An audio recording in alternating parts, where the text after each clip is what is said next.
Heroes. What's good, guys? Your boy, Mr. Old School Rider, come back at you one more again on the Riders Book Club live from downtown Atlanta.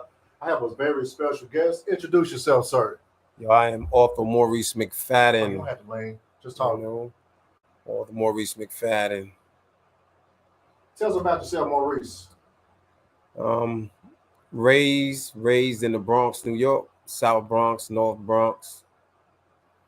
Um, yeah, just raised in New York City all my life.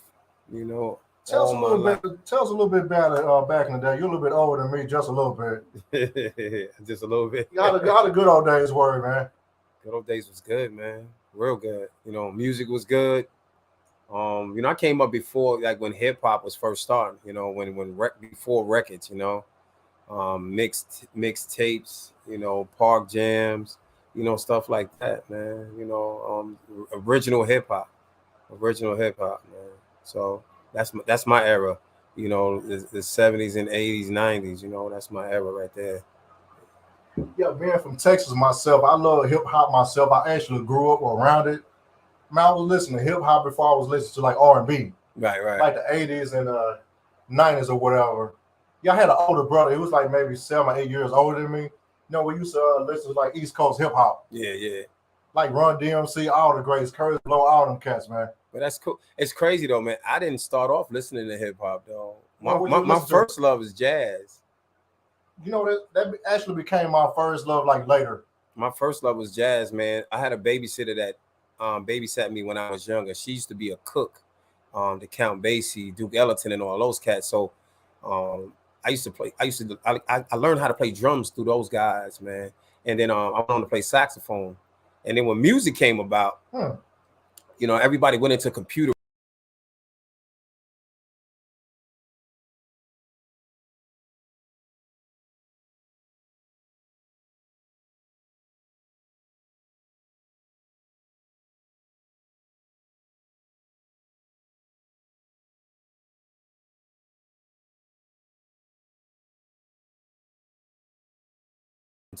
Back into the school systems, bro. Man, that's so true, man. That is so true. Yeah, I remember when I was younger. In order to be in a band, you had to get your own. You had to buy your own instruments. Yeah. I mean, they kind of broke my heart a little bit. I always wanted to. I'm feeling in love with jazz. Probably like third grade when I finally started listening to it. Yeah. Like the dude Elder again. I mean, I can't even say these people's name, but I like Boney James. I know he's a white dude, but James. Also one of my favorite albums of all time is Miles Davis' Man with the Horn. Yeah. They came out like in '80. Yeah. Man, they influenced a lot of South hip hop, like the UGKs. Yeah. All type of rap down there. Yeah. Off that particular album, off that jazz album. Yo, but a lot of samples is out of that though. You can get a lot of samples out of that. Cause like my first music I ever played was a dude by the name of Chuck Mangione. And he was a horn player. So like him and Maceo Parker, which is a saxophone player. He played with James Brown and those cats. Oh yeah, I like that cat too, man. That horns be hidden, man. Yeah. So all of that came. Hip hop comes up from all that. Dude like Premier uses he uses that. He uses that crazy. So yeah, man. It started in hip hop. That's how my writing career started. Music. Really? Yeah. Oh man. That's how my writing career started, man. I ended up getting in. I was in the military in the 80s, man, and I moved out to California, and I was stationed out there. Me and my boy, we started doing music out there. So when I came back home to New York, man, trying to be an artist, a man, I want to do all these things, man, and that's how I started writing. I was writing songs first, so that's where it all came from, the writing thing. So the transition was a little easier from music to literary? Not really. The writing aspect was because I was already writing, but the business side wasn't, because music game was different.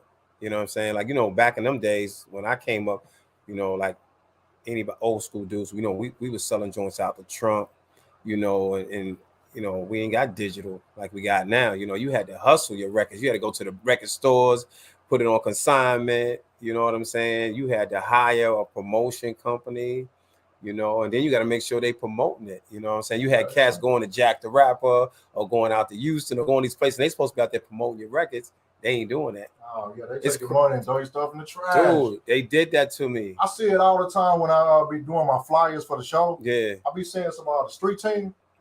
I be watching them, like a couple of them doing what they supposed to, but some of them dude, I had stuff in the trash. They'll wait for like 10 or 15 minutes, then they're gone. Man, let me tell you something. I had a major company back in my joint doing my promotions, and a young kid came to me and was like, "Yo, they ain't pushing your joint out there." So I ended up fighting. I mean, we was cutting them checks, man. I mean, like checks, to do that. I mean, no little bit of money, big money, So, but yeah, but the transition, man, is different. I had to learn how to the whole book game. How you write a book, how you put it together, how you get it out there and you promote it. What's the right company to sign with, because I'm and getting into books was it was by accident. I had a homegirl from California. She hit me up and was like, "Yo, let's write a book. We're supposed to do it together." And I'm like, "Okay." And then after a while, she just didn't want to do it no more. So they kept calling me. I'm like, "Man, I don't want to write no book." So 3 years down the line, I was like, "You know what, man? Let me write this book." So I signed a deal with them. Worst deal ever. Worst deal ever. So you got to be careful with who you sign with. So a year later, this is 2011. So I wanted to get out of my contract. I ran into a young lady who was doing spiritual books, and she told me about Hay House. Hay House is Lucille Hay, older lady out in California, but she had a subsidiary Balboa Press, and I had to pay to get out my old deal. Ooh. So I got out of my deal in December, and then I dropped this book. Strength Like Yours, in 2012. I dropped that one in 2012. So tell us about this one. That one right there, the title comes from my mom's. Strength Like Yours, because most of us, we got mothers that have they got unbelievable strength. They raised us single mothers, but my mother had lupus. My mother was a breast cancer survivor. My mother was a school teacher for 35 years with special education. Oh, wow. And then she went to college, got her degree, came home, took care of me, my brother, and my sister. So when I came for the title, I'm like, yo, there's nobody that has strength like her. So that's why I got the title for Strength Like Yours. It goes a little bit like Strength Like Yours. Strength Like Yours can be bought in stores. You know what I'm saying? That's something you can't buy. That's just something. But gotta be in you. Majority of our moms, they have that. But this was the first thing that I wrote, man, was this book, man, and that was 2012. 2012. Yeah. So the book I have with me is a Brother's Testimony. Tell us about this one. Yeah, I just released that book, Brother's Testimony. That just came out in April.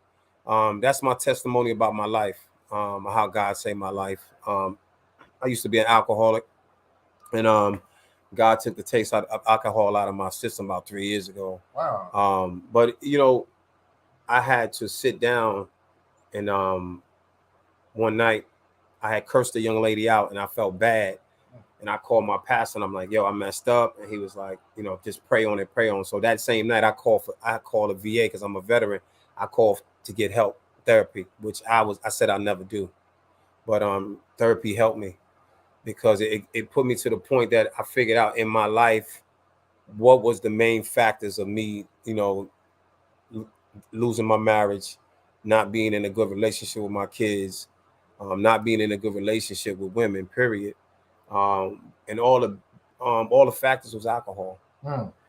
So once I dropped that alcohol, man, God came to me and was like, "Look, I've been waiting for you to do this. I'm gonna bless you with everything that you wanted." So, within that time, man, I ended up dropping 3 books, man. So, I dropped that one in April, and the year before that, like July that year, I dropped the children's book, Blessings Off of Dogs 2, and then I dropped the coloring book, Blessings Off of Dogs 2 coloring book. Man, not too many guys actually have their own coloring book. Well, I dropped that for kids. So you got to man. See for the young kids, man, that are under 2 or under 3 that can't read yet. So they get a chance to color and make it whatever color they want to. So that's why I dropped the coloring book, man. And I didn't even mean to drop a coloring book. Anybody that knows Fiverr, You know, on Fiverr, you can go on Fiverr and find anything, lawyer, illustrators, and everything. But the illustrator that I found that did my book, she was from Pakistan. Oh wow! Oh, man. So you know, I can kind of tell just a little bit. You know, the way she used the colors. Yeah. So she was from Pakistan, man, and she was like, I do coloring books. And let me tell you something. If you want nice prices, I think I did all of that, man. She did all of that for like $500. The whole book? Everything, the coloring in the book, everything. That's what I'm saying. It's easy. I mean, but on Fiverr, you got so many different people on there. You just gotta, you know, pick and choose. And you don't get to meet these people. Okay. You know, you don't get to meet them. I found my lawyer on there. She's from Texas. What? She does all she did my trademarks, everything. Never met her.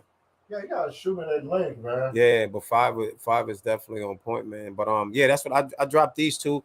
And this book right here, the kids' book, is about my dog Oliver. It's a true story about how I rescued him from a shelter. He was looking for, you know, somebody to take care of him, and I guess I was looking for somebody to take care of me.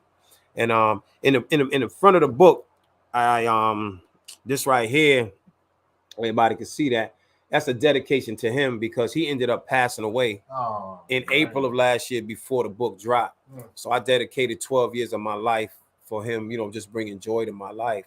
But and with me now, since I got him from a shelter, money, proceeds, and I got a t-shirt line, Blessings Off of Dogs 2 t-shirt line. So I take that money and I give that back to animal shelters. Yeah, to help other animals. Work with dogs and stuff, man. I like that. Man, got to, bro. I like dogs too. That's what's up, man. You know, but yeah, I mean, but the only thing now, after having it for 12 years, everybody's like, oh, just jump back into it. I'm like, man, I don't know about that. You know, a dog is like family, bro. Yeah, I lost two of my dogs a few years ago, man. It sucked, man. Yeah, it's like family, man. So that's kind of hard, man.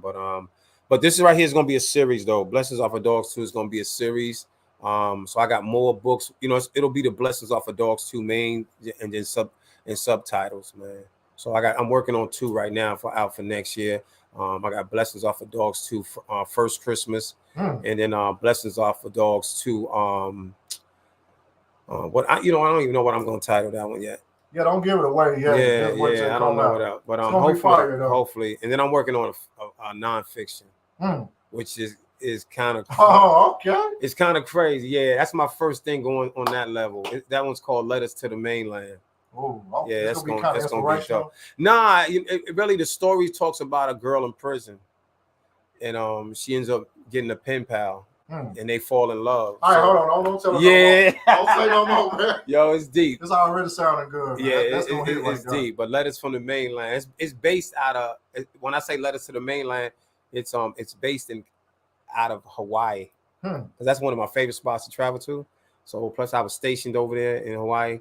So basically she's in prison in Hawaii, and the person doesn't live in Hawaii. So when you in Hawaii, they call anything else outside of Hawaii mainland. So that's why I named it that, Letters to the Mainland. Okay, I see what you're saying. Yeah, it's gonna be fire though. Yeah, I got an invitation to go out there in Hawaii, but at these prices, I don't know yet. Hawaii is expensive, man. It's like going back to Cali, bro. Man, Cali, you can just, you know, yo, I drive everywhere, bro. Ooh, you drive to Cali? I haven't driven there yet, but I would. I'm going to drive to Texas, bro. Man, that ain't nothing, man. I used to do that all the time. Yeah, from here, but I got 15, 16 hours. I know. But you know, back in February, I did like a fashion show. I drove to Virginia. Yeah. It wasn't that far, but it seemed like it took forever. Yeah, man, there's a whole lot of nothing out there a while. I'm like, let me tell you something, man. I'm not getting on these planes, bro. Yeah, you be delayed. You be delayed on these planes right now. Yeah, that's the part I hate. The last time I flew was like maybe 4 or 5 years ago. Yeah. Man, I'm delayed like 8 hours. Man, I could have drove like here and there to get where I need to go, you know. But yeah, I'm not messing. I ain't flew ever since. Yeah, I go to training to my job in Oklahoma sometimes. Yeah, I ain't been in training like in a while, but I drive to Oklahoma. Man, you can just fly. You can get there like 3-4 hours. I'm like, nah, I'm good with that. I drive anyway. I just came back from Mississippi, man. I was down in Jackson, Mississippi. Yo, you know, peace and love to Jackson, Mississippi, Pearl, Mississippi. Yo, I had fun out there. It was great. I just came back from the Mississippi Book Festival out there last week. It was beautiful out there, man. Oh yeah, it sure was, man. Yeah, so I'm traveling around, man, different states, man. just pushing it, man. You know, I tell authors every day, man, you know, it's not gonna sell itself, you know what I'm saying? So if you don't get out there and promote, you are your best promotion, man. That's true. So you got to get on that grind, man, for real. You got to get on that grind. Yeah, even when I DoorDash, you know, I have some of my flyers. I'm out here like all kind of places, you know. I mean, I'll tell somebody about the podcast real quick, they either yay or nay. Yeah. You know, some of my content, you know, it is kind of explicit just a little bit. It ain't me, but you know, I like a good story. Right. You know, like their life and stuff like that. We pretty much talk about themselves, you know, what they do. It doesn't matter, you sex worker, author, movie star, whatever. Yeah, I seen some of your segments, bro. I mean, man, some people love those episodes, man. Oh, no doubt. You know, I don't grill my people. Yeah. You know, I just let them rock out, you know. Yeah. That's I mean, for some reason, I'm in that community now. I'm feeling that community. Hey, I was around it just a little bit, but other than that, everybody got a story to tell about their life, man. Yeah, definitely. You know, how they came to a decision to do what they do. Right. Yeah. But you know, it's good, man. So out of all the books you have, which one is your personal favorite? I would say the kids' book. Yeah, the kids' book is my favorite because, like I said, it's about my dog. I had him for 12 years. It's an inspirational, you know, how animals need love and they love us back. But you know, like I said, it's just being able to adopt an animal who's been abused or looking for a home. It's a beautiful thing. People got to understand, you know, it's nothing wrong with buying dogs. That's cool. But, you know, 8 to 12 million animals get euthanized a year. That's a lot. That's crazy. 8 to 12 million. You know what I'm saying? Because they don't have a home or so I try to raise funds, man. I mean, I don't, you know, I don't raise a lot to do, but you know, $50, $100 here and there goes a far way. And I just don't do one shelter. I do shelters all across the United States, you know. So I'm getting ready to do one in a couple of weeks. September 24th in Waxhaw, North Carolina. Okay. Yeah. How far is that from here? From here, that's 4 hours. 4 hours? Yeah, that's like right outside of Charlotte. You know, it's probably about 45 minutes from Charlotte. Okay. I'm working with a animal hospital, and we're giving out, and with the benefits are going to the South Charlotte dog rescue. Yeah, I wanted to volunteer at one of those dog shelters back in the day, but you know, time was always kind of in the way. I mean, I bought dogs, of course, and of course, if they jump in the car, you know, they'll go home or whatever. Yeah. But you know, around here in Atlanta, I really haven't seen no dogs roaming around like that. Got a dog catcher. Man, that dog catcher tough around here, man. Dog catchers, bro. Dog catch. Plus, people around here, man, they take care of their animals, man. You know what I'm saying? You got cats like Big Boy and all them dudes, man. They you know, they grooming dogs, man. So they selling them, man. So you ain't got too many dogs. Boy, of course, but yeah, you know, he got his old kennel. You know, but yeah, man, I'm looking for another dog, man. I just got to find the right one. I don't know what it's gonna be. I mean, the last couple of dogs I had was like Yorkshire Terriers. I actually bought those dogs. Yeah. You know, one of them, she passed away or whatever when I went back to Texas. She was missing me and everything. I had to handle my business up here. Yeah. I just couldn't take everybody with me at the time. You know what's so funny though, man? It's crazy. That's what I said when I had Oliver, man. I'm like, I'm not gonna take this dog with me. I can't take this dog. But yo, hotels, man, it's so many friendly pet hotels now. I mean, like way more than I thought they were. It flipped like in the last 3 or 4 years. When I was in Texas, you ain't bringing no dog nowhere. Right. No Walmart. Right. I went down there maybe like earlier this year. Yeah. You still couldn't bring no dog in the store. But when I started going to Alabama, you know, people started carrying their dog around the store, restaurant. That's still weird to me, man. Dude, you bring your dog to a restaurant, man. I'm like, it's like everybody flying with their dogs, man. It's wild, man. I seen a girl with a Great Dane on a plane. I'll be seeing some big old dogs, man. It's crazy. It's crazy. You know, but yo, they let people take a dog anywhere, man. I know. You know, I guess whenever I go back home, like next month, I'm going to see if I see some dogs in the store. You're gonna see them. I got an update recently. They ain't did that yet. That's what somebody told me. You gotta look at them pocketbooks. If they clutching them this tight, that means there's a little dog in there somewhere. You know. I mean, people used to conceal them and everything. You know, the females or whatever. But man, out here just wide open. They just straight walking the dog in Walmart. Yeah, correct. I seen it in the airports, man. In Charlotte, man. It's like they walking, pooping all over the place. You got to clean it. I'm like, man, yes, nah. I wouldn't fly with a dog. You know what I'm saying? Because you gotta understand like this. Most dogs have nervous. That's kind of issues. traumatic, man. To them. Turbulence. Yeah, so it's kind of, especially rescue dogs. You know, they always come in with something, you know, anxiety or something like that. So you gotta be real careful with them. Like once they open up after a while, man, that's gonna be your best friend for life, man. Oh yeah, it took me a while to get him Oliver broken, man. You know, I came home, y'all. He was in the middle of the bed. I'm like, yo, hold on, we don't do that around here, bro. You know, in my chair. You know what I'm saying? But that was my man though. When I'm ready to ride, he was ready to ride. Yo, he would jump in the car, let's roll. I take him to New York. First time he seen my mom's crib, he jumped out, and ever since, man, we be going to New York. As soon as I get there, I'll just open the door. He knew where the house was at. Right. If he ain't even been there in a year or two, but he knew where it was at, man. Yeah, they smart. They very smart. You know, but they let me tell you something, man. Dogs are emotional, bro.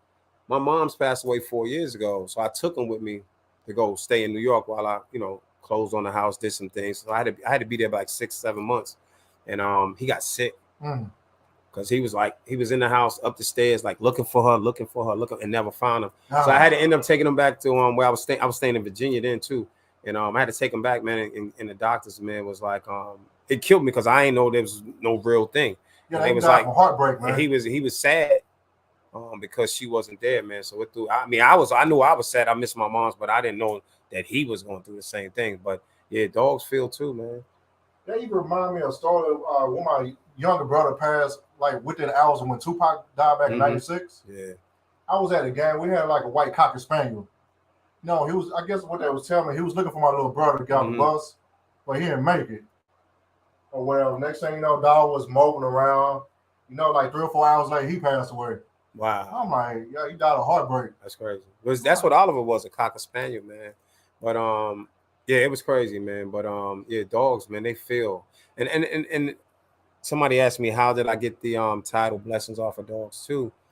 Tell you the truth, it had to be one of those nights I was drinking, but it had to be one of them nights I was drinking, bro. That's how dogs go to heaven, man. That's perfect, man. Right. But I was just sitting down one night and I was like, yo, man, I wanted to do dogs be wanting blessings, you know what I'm saying? People want blessings, so why dogs don't want blessings? Hey, they be trolling, they be doing everything. So then that's when I thought about adoptive dogs, and since I had him, I'm like, well, yo, when I came and got him, he was looking scruffy. You know, he had dreads. They had to cut him and get him nice for me to pick him up the next day. Man, I'm like, well, yo, he's definitely a blessing. So that's why I got it, man. I was like, yo, blessings off of dogs too, man. And people love it, bro. Dogs, man, they something else. Yo, man, that's the best companion you can have, other than your female friends, you know. But you know, your girl, your wife, or whatever, man. But, sometimes they want to drive the car too, man, while they with you. Like, you gotta move over, player. Dude, let me tell you something. My cousin got a little dog, man. He got his own chair. The dog jump in his chair, won't let him sit in his own chair. That's how crazy it is. And show their teeth too, make him get out. Yo, I had my dog with his jersey on. I'm a Dallas fan. Yo, he used to rock the Dallas jersey. I had them. Man, I'm from the D. You know, it's a love-hate relationship with the Cowboys. But since I'm up here in Atlanta, I'm a Cowboys fan to the heart. You got to. I go home when they get roasted. Dude, I'm from New York, and I've never been a Giants fan. Not the Jets? Nope. For one thing, they don't play in New York. They play in New Jersey. Yeah, that's true. So I've been a diehard, Dallas fan. You got Buffalo, man. What's up with that? Nah, we're not doing that. I can see you being a Buffalo dude, man. Nah, we're not doing that. No. Man, that's the best team in New York. We're going straight. Yeah, they doing their thing. I mean, not historically, but they the second best New York team historically. I mean, they just got one back in the day, but I'm gonna stay with the Star.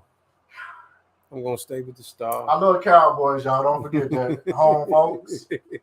Don't forget I'm a Cowboy fan for life. You know. So let's answer a few other questions here. We broadcasting on my car channel, of course, which is Mr. Old School Ride, which is me, of course. Oh, you already know. So let's talk about your first car. Oh man, my first car was a 1980 Ford Thunderbird. Woo. White, leather white top, cranberry interior. Oh, I saw a picture of with the white walls. Man, fire. Oh, that's off the Fox Body platform as well. Yeah, same thing the Mustang. That's fire. I need to find that. I know I can find one. I just got to look for it. You'll get them a whole lot of chicken. Some people already know the secret to them. You can do the same thing you can do to a Fox Body Mustang. Yeah, it ain't gonna look like it, but you can make it perform like one. Those, the Fairlands, the Thunderbirds, all that's the same underneath, man. I just want that same look. I ain't gonna drive it fast. I just wanted the look, man. But yeah, that was my first car, man. When I moved to California, man, I was 18 years old, bro. That was my first car. That's a car that's on my bucket list, is where that body sound like the short T-Bird. Yeah. I mean, it ain't too big, you know. Most of them come with a straight six anyway. You know, I drive a straight six. But I got my number one joint. I got like a model though, man. I want a 69 Cadillac Eldorado drop top. I got a model of that joint, man. It sits there. I got the doors open, all that drop top. Yo, that's fire. Oh, you be balling 69 Eldorado. I love Cadillacs. That's all I drive now is Cadillacs. Oh, sure. I can see that, man. I can see that. You're American. You're an American driver. I feel you, man. Dude, that's what I love, man. My uncle did it for. That's all my uncle got is Cadillacs, man. That's all he drives, Cadillacs. So when I got my first one. I got the truck, the SRX truck. Now I got the XT5. Okay. Yeah, but that the big car. The big body SUV. Okay. Yeah, man. That's my joint, the Cadillacs, man. But that 69 Eldorado, man, if I could find that, oh my God. Oh, you can find it, but they're gonna make you pay for it. It'll be worth it. It'll be worth it. You gotta find the right one. It'll be worth it. Yeah, it got to be color and everything, man. You know, because that Thunderbird, I seen the Thunderbird in different colors, but it got to be that white. Because they make it with white with a cranberry top too, but I have to have that white leather with that cranberry inside, man. Oh my God, that's a plus. Ooh. The floor, the whole dash, everything. Man. It's cranberry, you know. But yeah, that was my joint right there, man. I be loving them car shows, man. Yo, these cats be too rich for my pockets. Man, I missed like a bunch of car shows this year doing other stuff, man. Dude. Man, I was supposed to be in Pebble Beach last week. Lucky I didn't buy the ticket. But that ticket was like a rack, man. Wow. I mean, you know, that's like old money right there. Yeah. You know, when I was working at a Lincoln Mercury dealership in Dallas, you know, the owner, I used to like those type of cars, like the Art Deco type of cars. Yeah. Something from like the 30s and 40s. Yeah. You know, like the Cords, you know, the weird stuff. You know, the Jay Leno type of stuff. Yeah. When he putting out them weird cars. Jay Leno got one of my cars that I like. When I first started doing the kids book, I was doing car stuff, right? And I was watching people do cars. But they make the old Thunderbird. I think it may come up from like the 40s or 50s, but it's the one with the big tire on the back end. It's a 2-door joint, and that was the drop top. Okay, you talking about the small. Yeah, the small thing. Yeah, that's dope too. And it ain't too many of those around. It's very rare that you're gonna find them. But I know Jay Leno got one of those. Man, I get that old school Corvette, that same generation. Yeah. Everybody want the vet, but that T. But I seen them. I be used to see them all the time. Yeah.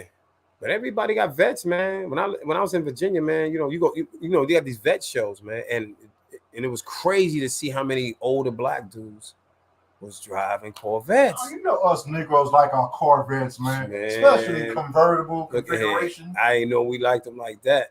Man, I'm from Texas, man. That's all number Corvettes. Hang around here a little bit longer in Atlanta, you're gonna see number us in Corvettes.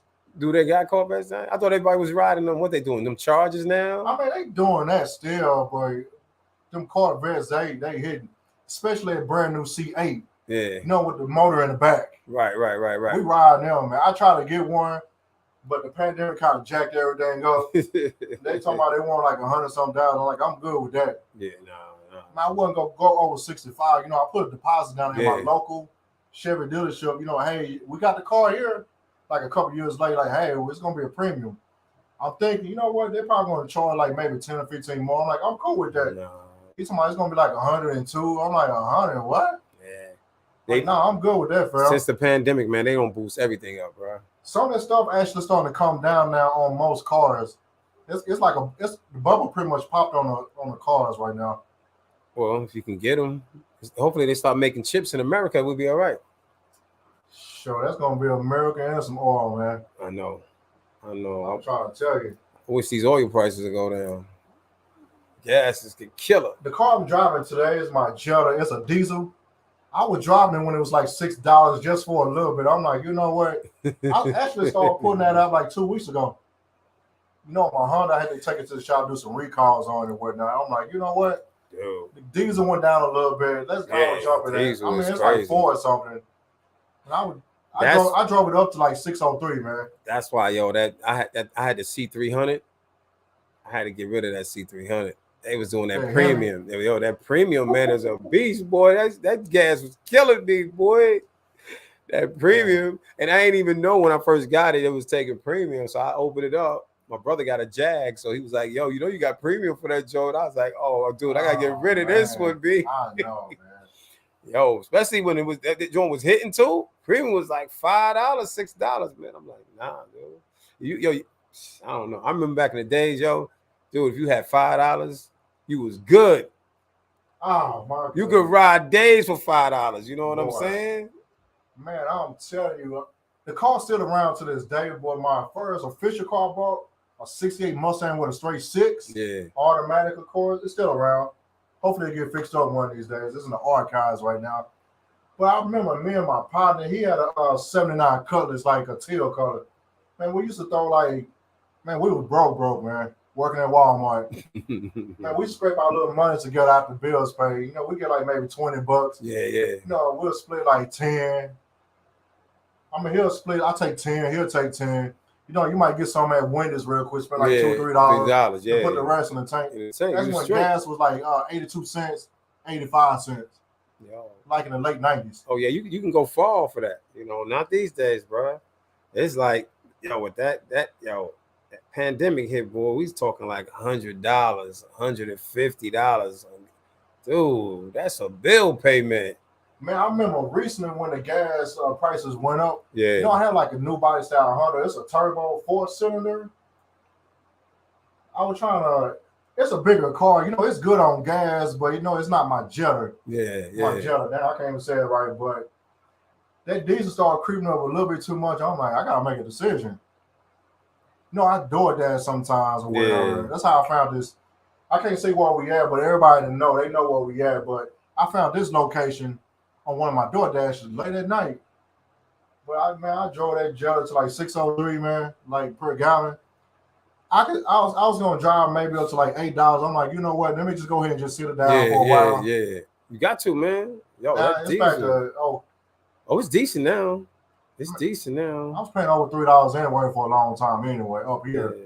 But I'm telling you, man, these gas stations, man, this gas company, they rip offs, bro. Man, it's like, you can go down the street, it might be 20 cents cheaper. You go across the street, how you fluctuating prices like that? Man, I don't understand it. Playing with us, fam. How you fluctuate? I was just in Virginia a couple of weeks ago for a book signing, and gas was like $3.20 something. That's the lowest I've seen it. Then I drive right down the road. It went back up 20-30 cents. Oh, crazy. Wow. Yeah, when you start getting close to the Virginia Beach, gas starting to creep up a little more. I noticed that. But I went to Mississippi this weekend, man, and I'm driving to Mississippi. It's dirt cheap almost. Yeah, but I saw gas Jones for like $3.20 something. Then I was like, okay, I'm gonna wait because the next one gonna be $3.20 something too. Man, it was $3.40 something. So I was like, well, I got to pay that extra 20 cents. Yeah, I know when I used to drive like to Texas all the time during the pandemic. I mean, diesel was like $1 and something. Yeah. And regular gas was kind of a little bit more in there, like a couple bucks. That's why I kept driving the Jetta. Once you start getting out of Tuscaloosa, and going like towards Texas, everything started getting cheaper. Man, I was getting gas for like $1.60, $1.75 for diesel. Wasn't nobody buying it like that. I was just filling up, rolling. Just when I get past Tuscaloosa, it just started jumping. Well, I hope it stay like that, man, because I'm getting ready to hit Texas in October, man. Man, that was back in the good old days during the pandemic, man. With nobody outside. I know. Nobody. Yeah, that was nice, man. I was outside the whole time. I ain't gonna lie to you. I was working the whole time. Me, I never stopped. You know what I'm saying? So I've been doing it ever since. I mean, Georgia was only shut down barely. Georgia was I say barely. Like Georgia was never maybe shut a couple down. Weeks. We was all scary at the beginning. Like, you know what? Let's chill out for a few weeks. But you know, people were still outside a little bit. They had them curfews. I think Georgia was the only state that wasn't. They had some of the outskirts of curfew in the hood, and so they're like, you got to go in the house. Hey, you know, not Georgia. I remember in that Jetta, man. I was going like 130, man. Man, the cops weren't even doing shit, man. They were just yeah. They ain't even care, man. If they try to run up on us, they'll slow down and just stop. Oh, man. They can't catch. They just wanted to just that's crazy. Just speed up and just stop, man. Yeah, it was rough early, man. Nah, it's all good, man. But yeah, I gotta jump in the cars more, man. I'm not no car dude like that. You like what you like, man. Yeah, I do, man. But like, I like cars, but like for me to fix it, I would have to hire somebody. Like I'm not no dude that's gonna jump underneath, change the oil, and do all that, or be able to do fix it up like that, man. But man, I love a classic car, man. If I can find them, man. Like I watch the channel, man. The classic car channel when they selling them, and I'm like, look at this. I'm like, yo, look at that joint right there. It'd be like 100,000, 200,000. I'm like, that's crazy. What do you do with that? I'm gonna tell you the best people to buy from, man, is like older people. If you can catch an older person, man, dude, I caught a 1980 Toyota Corolla like that. I know what you were saying. I'm not even gonna say. I'm talking about like older people, like that they like husband, wife ain't died, or they not, because they don't drive it but once in a blue. So it's like they got like what? I bought a Toyota, man, Corolla, man. That joint like had maybe 2,000-3,000 miles on it, bro, because they didn't drive it at all. You know what I'm saying? So you want to, you get it from them, man. I mean, like some people think, I don't know. I try not to drive a car over 100,000 miles unless you really taking care of it real good. Mm-hmm. And you can get them, you know what I'm saying, for like 150,000 miles, and it's taken care of though. I pushed them to like 3-something, man. Last 300s I had went up. No, not last 300s. 300s I had before all these other ones got wrecked. Man, I pushed them. At least 3 of those over 310. But you kept them in good shape, though. They did what they needed to do, man. I was just driving in Texas, man. I might go to I used to go to the casino in Streetport. Yeah. I might go to Oklahoma real fast when I used to, roll them dice for like 2 seconds. Of course, I don't do that no more. The pandemic taught me a valuable lesson about gambling. I quit. I got to tell this story real quick. I told it before, but Streetport opened back up for like a couple of seconds during the pandemic. It was like a soft opening. Yeah. You really couldn't do a lot of stuff on the inside. Normally on the crap table, my table was like a $5 table, like $5 whatever. But they raised it like $15. I'm like, you know what? I'm gonna be a little patient with it. On a $5 table, you can be patient for like maybe 30 minutes to an hour until you hit. Yeah. I swear. I got the Streetport. I'm like $15. I'm like, oh, it can't be 10. I'm like, you know what? Let me take a chance real quick. Man, I lost $200 in 15 minutes. My limit was $45. If I lose 45, I was out. But since it was up a little bit, I'm like, you know what? Let me play with it just a little bit more. I'm like, hold on, I just lose $200. I quit just like that, cold turkey. I got a $50 limit, bro. $50 limit. Man, on the $5 table, man, I won racks off the dice table, man, back in the day. But you gotta be careful with casinos, bro. I don't drink alcohol, which is a good thing. Right. I used to be a soda drinker. Right. I quit soda drinking too. A little bit after that too. Yeah. Man. I haven't drank soda like in 3 years as well. See, look at that. See. I got be careful with them juices, man. I gained a little bit of weight, just a little bit. That big boy swag ain't for me, but we're working on it right now. But them sweets will get you, man. Yeah, you gotta be careful, man.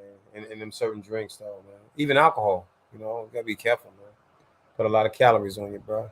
Sure, I'm one of them rare dudes, one of them ones. I never drank in my life, never smoked, pop, shot. I don't even have any tattoos. I'm a clean slate. Come on, bro. I mean, I seen what it does. Like, I'm not knocking nobody else's hustle. Yeah, I know you gotta do what you gotta do. Yeah. Man, I ain't saying what I saw. Certain things happen to certain people. I'm like, you know what? Yeah, I don't want to go out like that. Whenever I do something, I'll go hard. Right.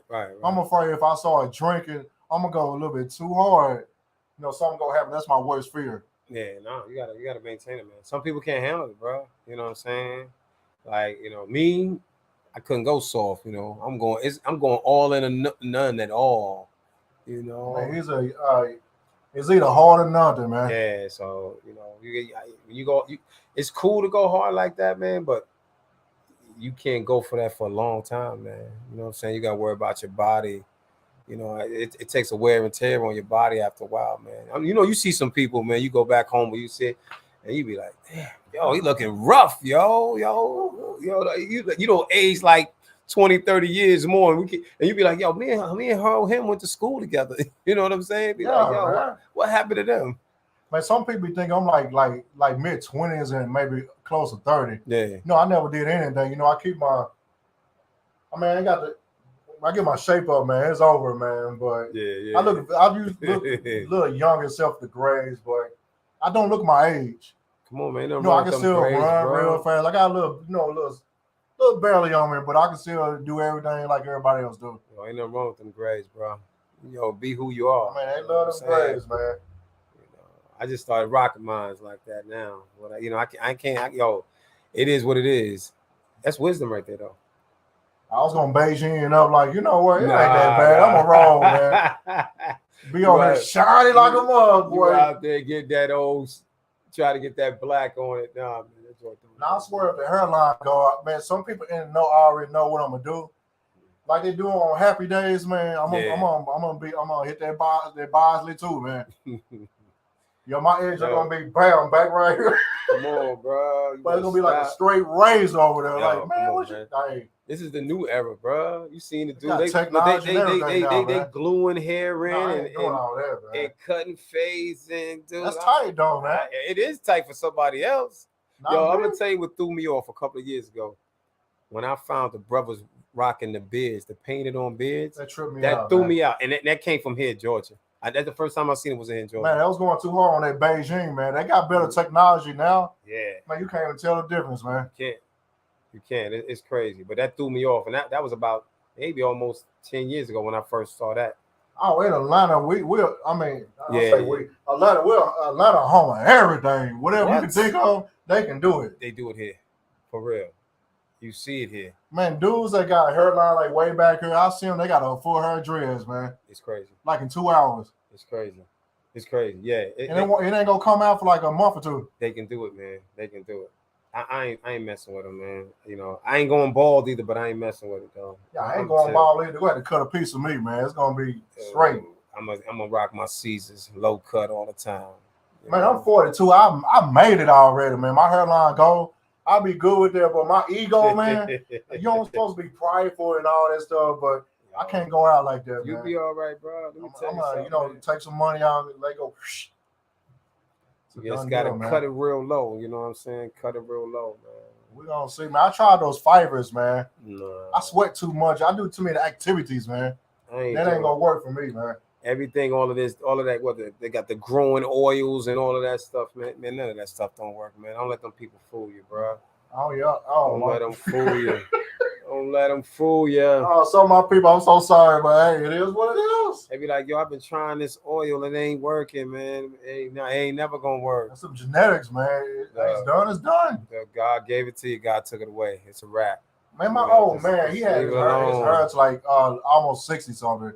Man, hopefully the genetics go through on my end with the hairline. Hopefully it'll be there. Okay, don't worry about it. He went ahead and shaved all that stuff off. You want to be here. As long as you here, nobody worry about the headline. You know what I'm saying? Alive, well, and walking. So let's ask a few more questions before we go about what's the writing process for you on your writing? My writing process, man, is it's a little different than most people, especially for the kids' book. What I do, I get me one of sketch pads. I get a sketch pad that you draw on, and I take live pictures.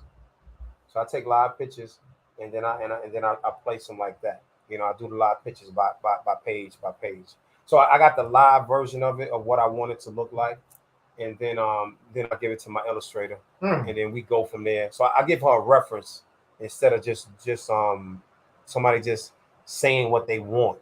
So I give them a reference of how I want it done. So it's just easier. The process is faster.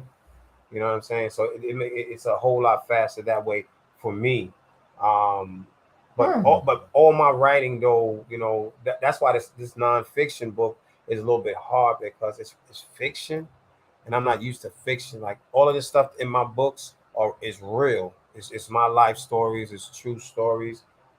It's stuff that I've got from sermons in church or just surroundings of dealing with people, and I just take it and put it in poetry, and I put it in form, and I put it together, man.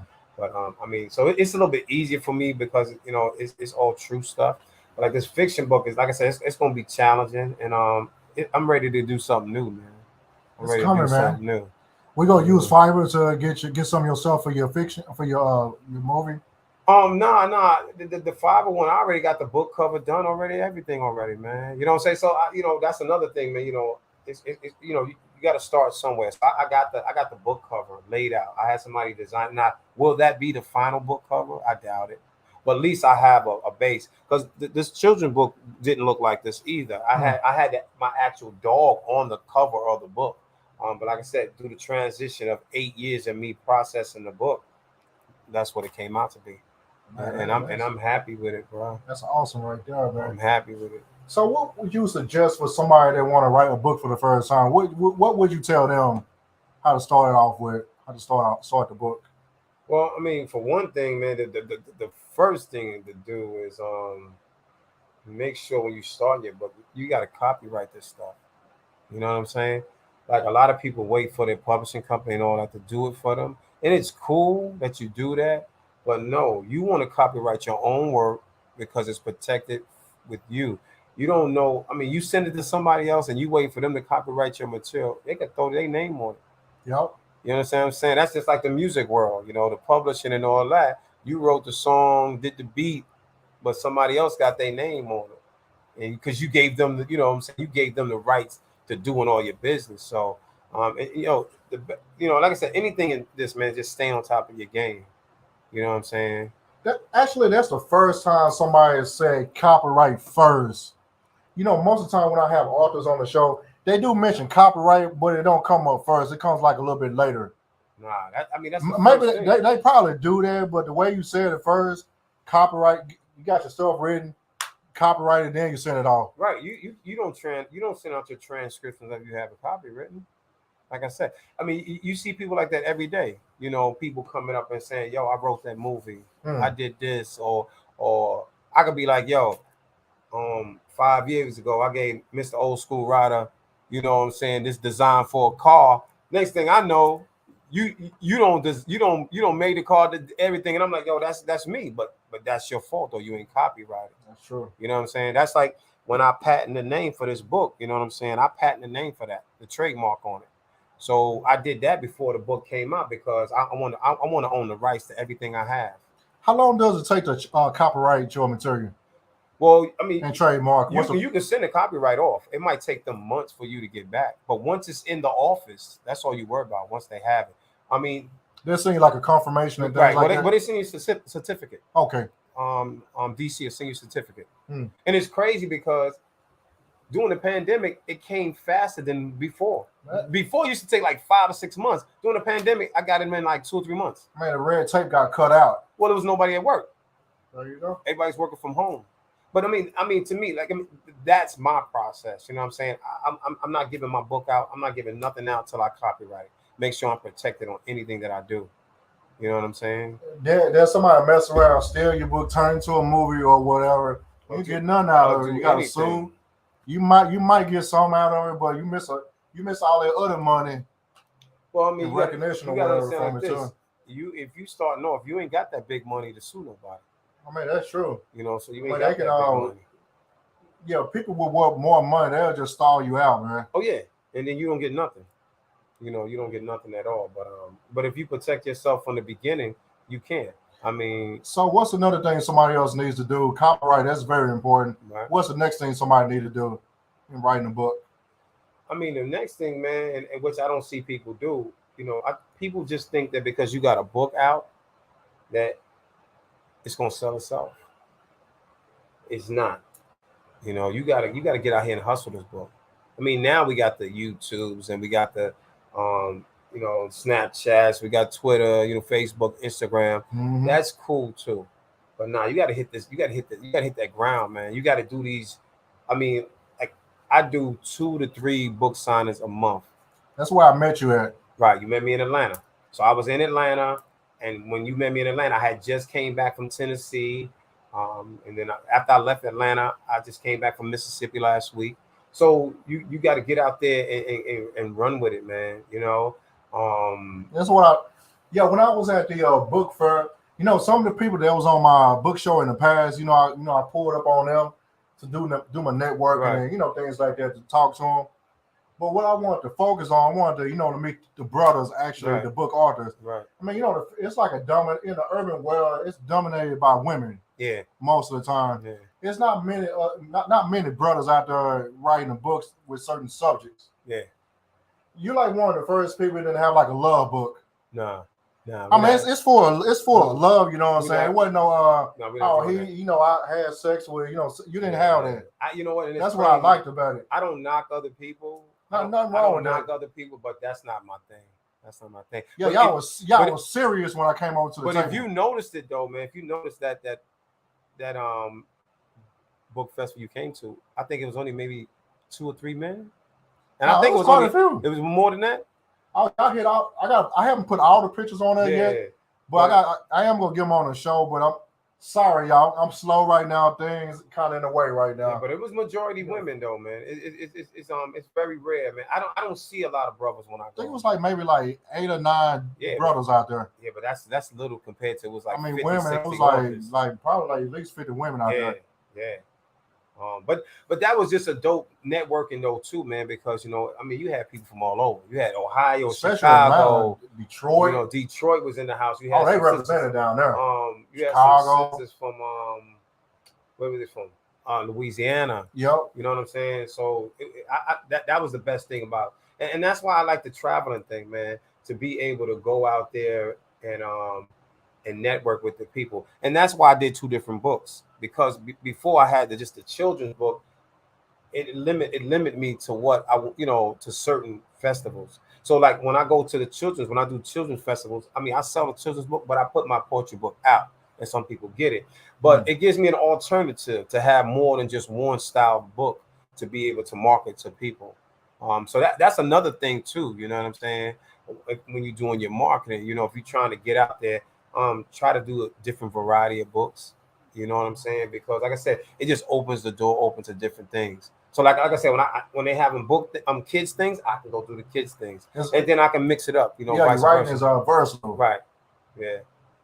That's a good thing. Yeah, when I first met you, you had your, it was another dude over there as well, your homeboy. Yeah, it's my homeboy. He does poetry, man. I gotta get him on here too. So yeah, he does spoken word, man. And it's crazy. When I lived in Virginia, he went to a school called JMU, James Madison University, in Harrisonburg, Virginia, man. But I met him through another mutual friend, and we started running together. So when I'm doing things with kids, since I'm much older, he's much younger. He's still doing spoken word, and he in the rapping thing. I bring him along, So you talking two different generations. I think he's down here, if I'm not mistaken. Yeah, he's in Atlanta now. Yeah, I'm gonna have to reach out to him a little bit later. But my man DQ. Yeah, I'm gonna make him freestyle when they get on here. Be ready for that. He been hitting the scenes around here, man. He goes by the name of Poet 3 though, man. But he's hot, man. Poet 3 doing his thing, man. He's doing his thing, man. But But I mean, I tell people every day, man. When you're in this world of writing or anything, man, you try to get people that are like-minded like you. You know what I'm saying? Doing the same thing in your circles. You know what I'm saying? So, like I said, I keep him. He keep me young, man. You know what I'm saying? Keep me on my toes. Y'all was on there cutting up, man. Keep me on my toes, man. But it's all good, man. I appreciate you, bro. So, what's your final thoughts at this time? Yo, I need y'all to go get these books. Hit me up on my IG. Yeah, my IG. Facebook. At Maurice McFadden, author Maurice McFadden, on both Facebook and Instagram at Maurice McFadden. My website is mmcfaddenbooks.com. That's mmcfaddenbooks.com. Just hit me up. The only book that's not on mmcfadden.com is the older book, Strength Like Yours. You can get that off of Amazon. Okay. Also, you can get all my books on all formats. You can get it on Barnes & Noble, Amazon, Books of Millions. So that's another best thing, man, a distribution deal. So if you're going to add that, I met your guy earlier. Right. Well, that was my publicist. My publishing company, Mind Matters, they're down in Atlanta. So I just met my man. He came down to support. But you want to get the distribution deal, if you can.